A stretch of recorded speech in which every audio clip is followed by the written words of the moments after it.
Sí, también hoy lunes queremos dedicar nuestra tertulia de lunes, a hablar precisamente de los desafíos que se plantean para la igualdad real de género desde el enfoque que pueden hacer los medios de comunicación.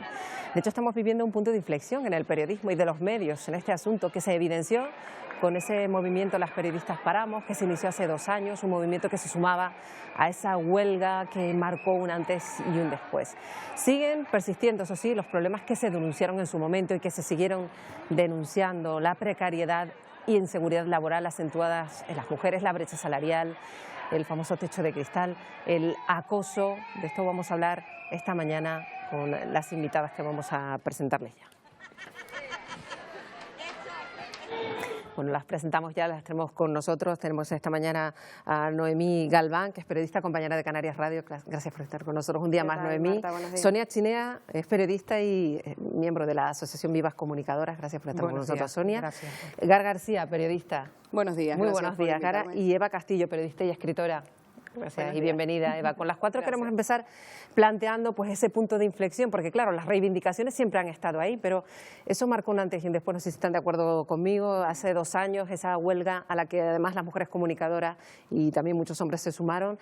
¿Se ha avanzado desde ese momento hasta ahora en lo que en cuanto a la igualdad se hace desde los medios de comunicación? Empezamos por Gara. Yo que soy especialista en redes sociales, creo que se mueve mucho a través de redes todo este movimiento y es quizás donde nace y donde explota, ¿no? Entonces creo que sí se ha avanzado, todavía queda mucho por hacer, pero sí estamos avanzando. O sea, que a juicio de Gara es algo positivo lo que se ha vivido en estos 2 años, Beatriz. Es algo muy positivo desde el punto de vista de la visibilidad. Sí es Eva, verdad, disculpa. sí, Eva. no te preocupes. Sí es verdad que en mi opinión, lo que faltan son ahora mismo medidas concretas. Es decir, la parte de la visibilidad sí que se está hablando más del tema, pero faltan medidas concretas que realmente, pienso que realmente al aplicarlas puede haber un cambio de verdad o real. Sonia. Yo creo que estamos en un pequeño estancamiento. Yo creo que efectivamente sí ha habido algo de movimiento. De hecho, ese en concreto se convirtió en una plataforma. Pero no olvidemos que hay 52 diputados de la ultraderecha en el Congreso de los Diputados. No estoy de acuerdo diciendo un poquito con lo que decía Eva, porque sí que hay medidas. Hay una ley contra la violencia machista que esos 52 diputados, amén de otra representación política en el resto del Estado, se empeñan en cambiar la forma y no el fondo. Se están preocupadísimos porque se llame la ley contra la violencia machista y no en que haya asesinatos como hubo 3 la semana pasada, ¿no? Yo creo que sí ha habido avances, que han sido muy pocos y que el año pasado estuvimos aquí justo presentando una serie de medidas que se habían puesto en marcha a través del Gobierno de Canarias para aplicar en las redacciones de los medios. Ahora habría que ver qué han hecho los medios con esas medidas. Claro, Noemí. Estoy de acuerdo totalmente con Sonia en ese análisis de estancamiento. Sí es verdad que creo que hay avances desde el propio movimiento feminista en el sentido de volverse guerrillero, desde redes sociales, de fomentarse más el activismo, pero sí creo que no se está produciendo una traslación de ese activismo a hechos concretos. Como bien decía Sonia, estamos en un momento en el que se cuestiona temas tan absolutamente importantes como es la ley de violencia de género, que se quiere tumbar, que se considera que no tiene que existir, que se está cuestionando el fundamento mismo de la existencia de la violencia de género como tal, y que estando esa situación a nivel legal y con esos diputados de ultraderecha que cuestionan el feminismo, no se puede dar la batalla por ganada, ni mucho menos. Sí es cuestión importante que ha pasado que desde el movimiento MeToo, que un poco fue el germen de todo esto, se han vivido momentos que no pensábamos que fuéramos a vivir, como lo que ha pasado con Harvey Weinstein, a pesar de que la sentencia no es del todo, bueno, pues todo lo condenatoria que podría ser. Nadie pensaba que pudiera pasar lo que le ha pasado a Plácido Domingo. Personas que lo que ha pasado que el movimiento feminista está cuestionando estructuras de poder y la presencia de hombres que han podido campar a sus anchas, y eso desde luego es una batalla que se está ganando a ojos de la opinión pública. Efectivamente, ese es uno de los cambios que pueden constatarse. Luego se ha hablado muchísimo en todo este tiempo en el que en los medios se ha hablado de cuestiones que a lo mejor pues ni siquiera se planteaban, como la perspectiva de género en la justicia. Todos hemos entendido perfectamente lo que se requiere por parte de muchísimas mujeres jueces a la hora de plantear que la justicia debe tener otra mirada necesaria, pero también desde los medios de comunicación, a juicio de Eva, es necesario aplicar esa perspectiva de género de forma más consciente. Sí, y en todos los ámbitos. La semana pasada, precisamente, Comisiones Obreras está haciendo una especie de estudio desde la perspectiva de género y los medios de comunicación, y me mandaban una encuesta, ¿no?, para que participara. Y yo misma, al leer las preguntas, pensaba, realmente fue cuando me di cuenta de los problemas que hay en cuanto a perspectiva de género desde los propios medios de comunicación, desde muchos sectores de la sociedad, desde el punto de vista mismo de cómo un entrevistado se dirige a ti, o muchísimos aspectos que hasta el momento que no tenemos en cuenta. Entonces creo que desde todos los ámbitos debe incorporarse la perspectiva de género. Necesaria, por tanto, Sonia, a tu juicio también, desde los medios de comunicación, tanto en cuanto, si no se aplica, solo se muestra una cara de la moneda, digamos, no un lado de la realidad. Vital, el lenguaje no es sexista, el uso del lenguaje sí que es sexista. Entonces, es obvio que la utilización de ese lenguaje también es político. No olvidemos la fotografía de la apertura del año judicial. Tenemos una judicatura absolutamente feminizada, pero resulta que la fotografía de la apertura del año judicial son todos señores, ¿no? No olvidemos quién está detrás de la RAE. Hay muy pocas mujeres que hayan podido entrar en la Real Academia Española. Mientras haya, voy a ser un poco gruesa las palabras, ¿no?, pero mientras haya 100 sinónimos para la palabra zorra y zorro signifique que el hombre es listo o le asigne o astuto, tendremos un problema de base, que es la utilización del lenguaje, ¿no? Entonces, es obvio que las redacciones están ahora mismo impregnadas de machismo. Yo me he encontrado directores que me dicen, yo soy feminista, y luego leo que los alumnos de las universidades canarias, y me gustaría encontrar también a las alumnas de las universidades canarias, las echo de menos en los titulares. Que luego te van a argumentar que el masculino es el genérico, pero bueno, luego están los contraargumentos. Está el impersonal. Es que hay una falsa teoría sobre el tema del uso del lenguaje y del lenguaje no sexista. No se trata de desdoblar el lenguaje. A veces hay que hacerlo, pero es tan rica la lengua española para utilizarla. Y saber utilizarla es una cuestión de tiempo y de recursos y de que nos formemos, que es tremendamente... Si me permites, venía pensando cuando venía hacia aquí, desde el punto de vista de los gabinetes de prensa, por ejemplo, es muy común reunirte con todo hombres y tú la única mujer, ¿no?, para dar el aspecto de la comunicación. Y es muy común que te llamen la chica de prensa, tengas 18 años o tengas 50. Yo no he oído a nadie que diga el chico de prensa, el responsable de prensa. La importancia del lenguaje, ¿no?, y cómo se utiliza, y está como muy metido en la sociedad, ¿no?, ese uso, ¿no?, y a lo mejor ni siquiera se dan cuenta hasta que les dice, oye, yo no soy la chica de prensa, yo tengo 45 años, no soy la responsable. Bueno, lo visten de cariño la mayor parte de las veces, pues te dicen, hola cariño, ¿cómo estás? El paternalismo que hola. Exacto. Esa es la palabra, el paternalismo y ese niña, ¿no? Niña, ven, y no, yo con lo no cual soy estamos narrando circunstancias y situaciones que se viven en el día a día a hoy, a 2020, exacto, que no estemos narrando cosas que pasaran hace mucho tiempo.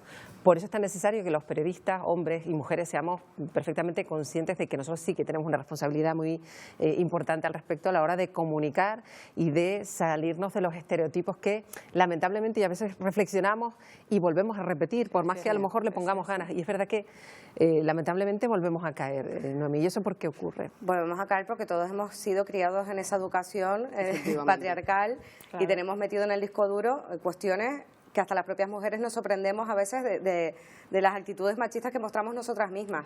Y en el ámbito luego de la comunicación, cuestiones claras.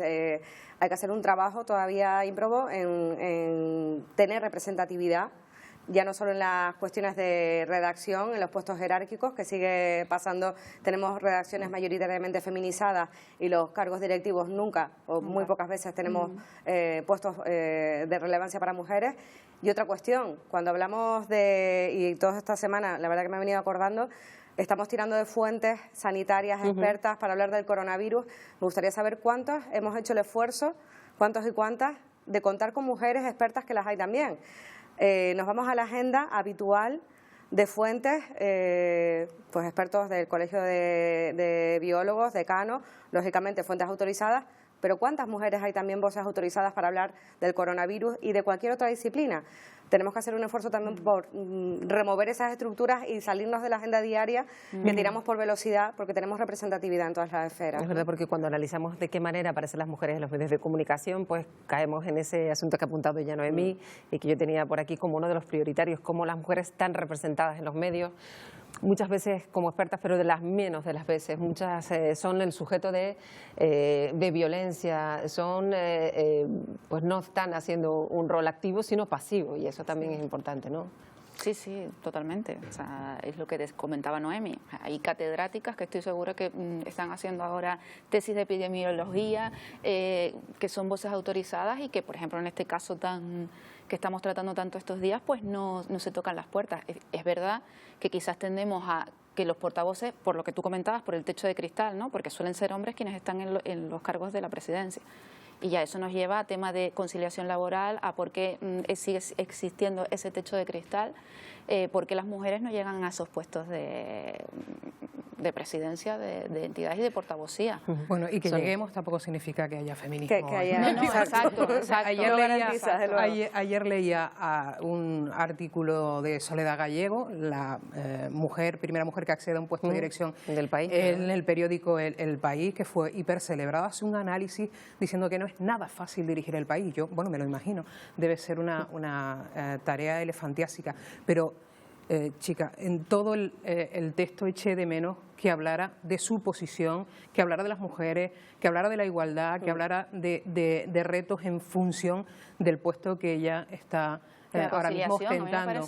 Nada de conciliación, porque en realidad lo que ese análisis era la antesala de la suscripción, de una apertura suscripción del periódico. Esa es otra circunstancia. Pero, pues vístelo, o sea, claro. haz un guiño a esa población femenina que lee tu periódico.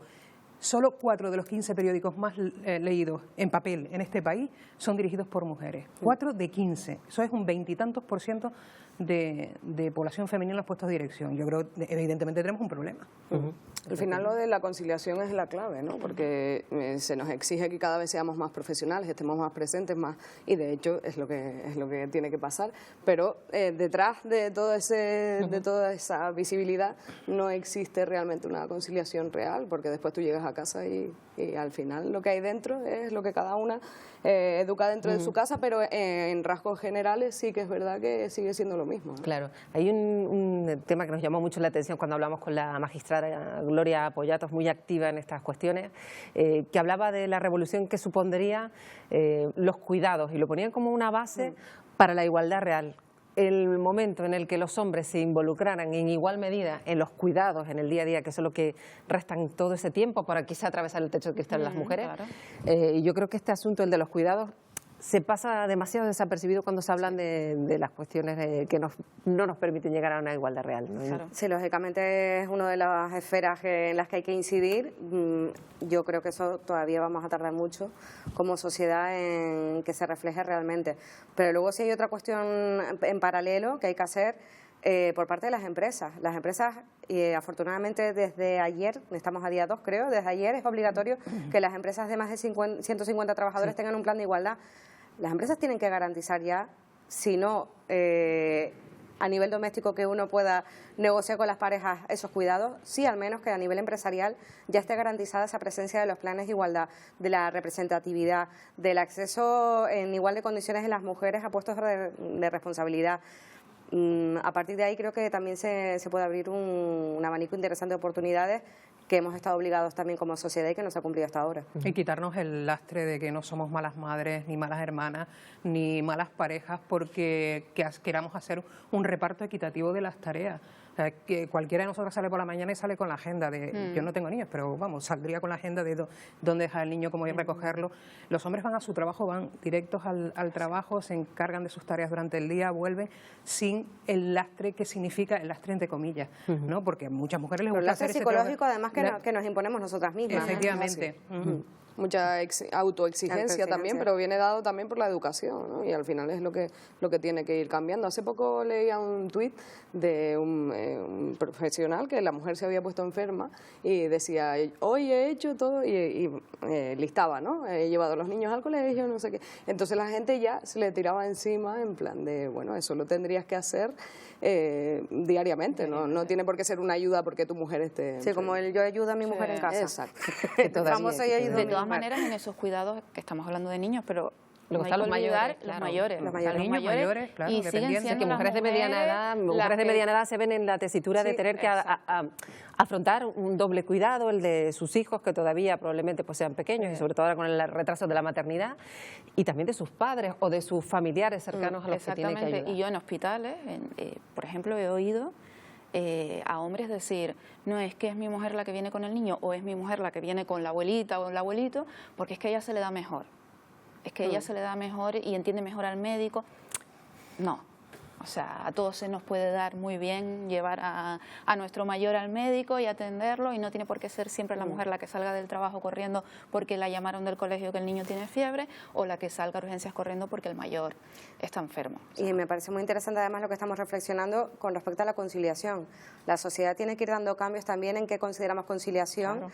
porque muchas hemos renunciado a tener descendencia, pero sí Exacto. tenemos ascendientes. Exacto. Y las medidas de conciliación también hay que garantizar que puedan realizarse en igualdad de condiciones, Claro. también para las personas que nos encargamos de familias De los mayores, mayores, ¿no? ¿Verdad? Efectivamente, pues sí, Sonia, Perdona, no, por supuesto. iba a decir que cómo podemos llegar si no nos dejan acceder, ¿no? Esta semana pasada se celebraba Arco.